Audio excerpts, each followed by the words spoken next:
Hello, morning, afternoon, whatever it happens to be for you. Let me get my laptop centered. Sorry about that. Should have had it done already. It didn't. Okay, so a continuation of this recovery business after trauma. Uh, in this case, we're talking about sexual assault. Trauma, mistakenly, when you talk about sexuality, many people tend to immediately go to just sexual assault, but any kind of trauma can have an effect on your sexuality. But what I want to talk about briefly in this little lecturette is, in fact, sexual assault and some phases that the victim goes through, and you, being the therapist, should be familiar with. So I'm going to cover that very quickly, very briefly, uh, not too superficially, give you an idea of just what this person's mindset might be. So the first question, and these some of this is pretty obvious. I think is the best word to use. So first question the person may have is, why did this happen to me? And that's true in any kind of a trauma. It doesn't matter what it is. Why did this happen to me? But again, remember, we're dealing with the sexual part of this. So the person's question comes from their review of the sequences that led up to the event. What could I have done differently? I don't know if you've seen the news yet, and this is wow, can't believe that. Well, yeah, I can believe this. Was a pastor who made a statement to his congregation, and this happened I think it's been quite a ways back, like a year maybe or so. I don't know, I'm not even sure. But it just came out where he said that if a woman is sexually assaulted, it's because she was wearing inappropriate clothing, and that he sides on the behalf of the perpetrator. And that's kind of I've heard that before, by the way, and way in the past, which is obviously ridiculous. So, but the reason I bring it up is because that may be one of the questions that goes through the victim's mind. Could I have dressed differently? Um, I'm not condoning any of that. Obviously, this is not something that you can blame on the victim. And this pastor was totally out of order when he made that statement, as is anyone else who says, well, you shouldn't have done what you did because then you prompted this to happen. We all know that that's ridiculous. So I hope you understand I'm not taking positions here other than the position that I defend the victim for something that should have never happened. The reasons have nothing to do with the idea that this should have taken place or shouldn't have taken place. Um, if I've confused you, email me and I'll be a little more clear. Suffice it to say that it's not the victim's fault. It's somebody that does this to them who's probably needs some psychological adjustment. So, at any rate, um, this is taken into account by the information that I'm passing on to you. One of the statements here says that one of the oldest and most persistent misunderstandings about sexual assault is that the victim was in some way to blame for the offense. It's absurd. Sexual assault's not a consequence of your behavior. Um, you probably were going about your just normal routines and you were the victim of a random attack. Doesn't mean to say that somebody hasn't been watching you, planning this or fantasizing over this. We all know that there are a lot of folk out there that need some psychological help. Uh, Sometimes it occurs from someone that you've trusted, and they've overstepped their boundaries. You can't control the actions of others. You can't be responsible for the assault. The assailant is responsible. So we enter into this period of recovery. I'm hoping that what I've just spoken to you about lays the groundwork for you to help begin to understand that you're going to be dealing, if you deal with these kind of patients, someone who is absolutely confused.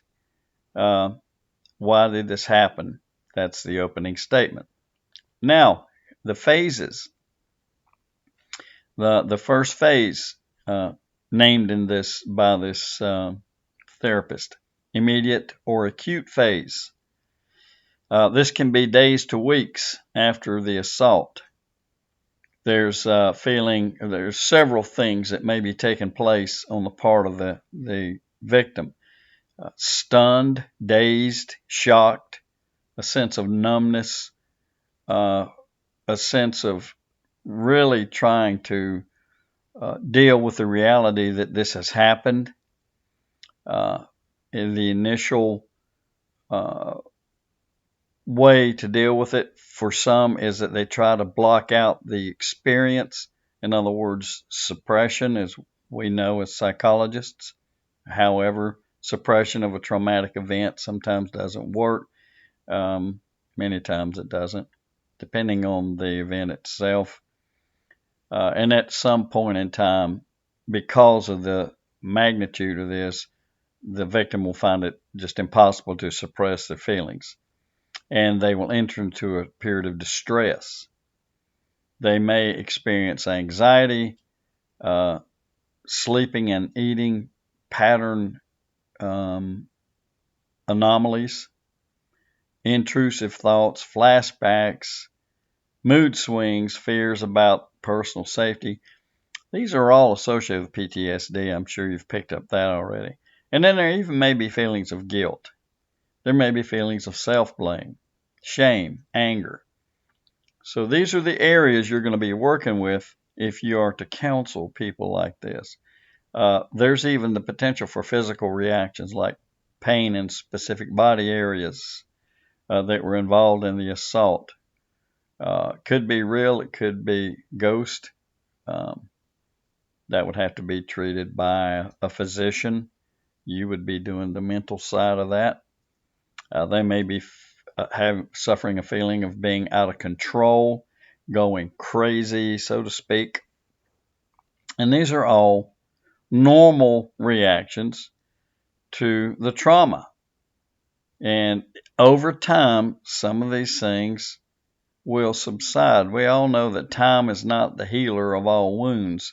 It just gives you time to place these things in more of a background area if possible. Doesn't always work. Weeks or months after the assault, you enter into the phase called outward adjustment. And during this time, the victim may feel pervasive feelings of fear, and they have to do with specifics related to the circumstances of the assault. Fear of being alone, paranoia, feelings of anxiety. People change their social lifestyles. They withdraw. They spend less time outside of their home in these extreme cases. They want to avoid being out by themselves. If they go anywhere, they want someone with them. There can be nightmares about the sexual assault. In that case, feeling powerless. I have talked to Vietnam veterans, since I'm one, many times, who want to know one of the basic questions: will I ever get over PTSD? And my answer to them is not all of it. You have to be honest. And in this case, you need to be honest. So they're going to have the potential of replay. And you have to address that. This is the problem with, is it ever going to go away? Some people will experience sexual dysfunction. They'll avoid sexual things. They won't have relations with their partner, even to the point of incapability of arousal. And they may even have, during relations, flashbacks to the traumatic event. So pretty serious business that you have to deal with. Phase 3 is going to be integration and resolution. This is months to years following an assault.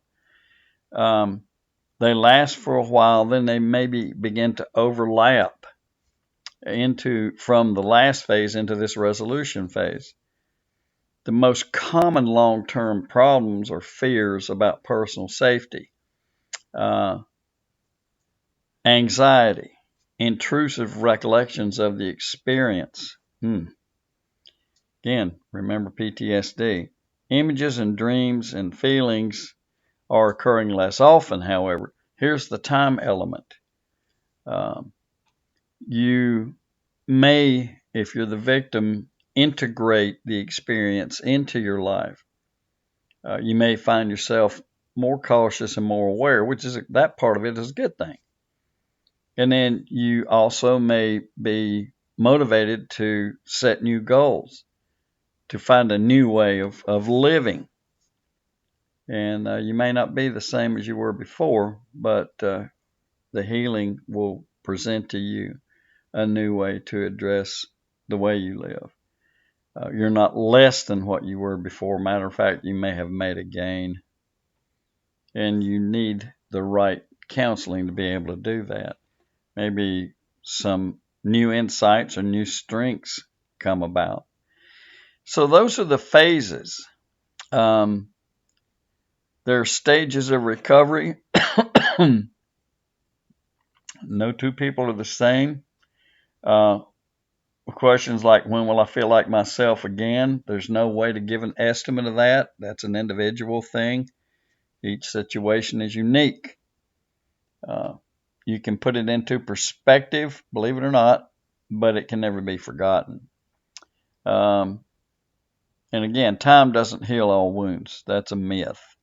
So there are steps to recover. Number one, acknowledge the feelings. You help them do this. The feelings are real. The feelings are legitimate. You're not crazy, the victim I'm speaking of. You're not irrational. You are still in existence, and so is the trauma. Reach out to people. A second thing and a step to recovery. Reach out to friends, family, sex abuse treatment centers, a crisis counselor, a therapist, any other professional who is trained and willing to help you. And be specific if you're the victim and you need, as a therapist or counselor, you need to be specific in the help you're lending. They can work with themselves with your guidance to strengthen themselves physically, emotionally, mentally, and spiritually. So make sure you bring all of these into the picture. Relaxation, the sex abuse treatment centers can teach them. You can teach them as a counselor how to relax when they begin to feel tense and frightened about the experience. And then use positive psychology. Show them, teach them that they're capable of recovery. Teach them to take pride in the steps that they've accomplished. And finally, just take time. Tell them it's going to take time. Be ready for it to take time. And give it that time. And all should be fine. Okay, just some added information that I thought would be important for this, since many of you will be heading into a counseling career. Keep this in the back of your mind. Have a good one.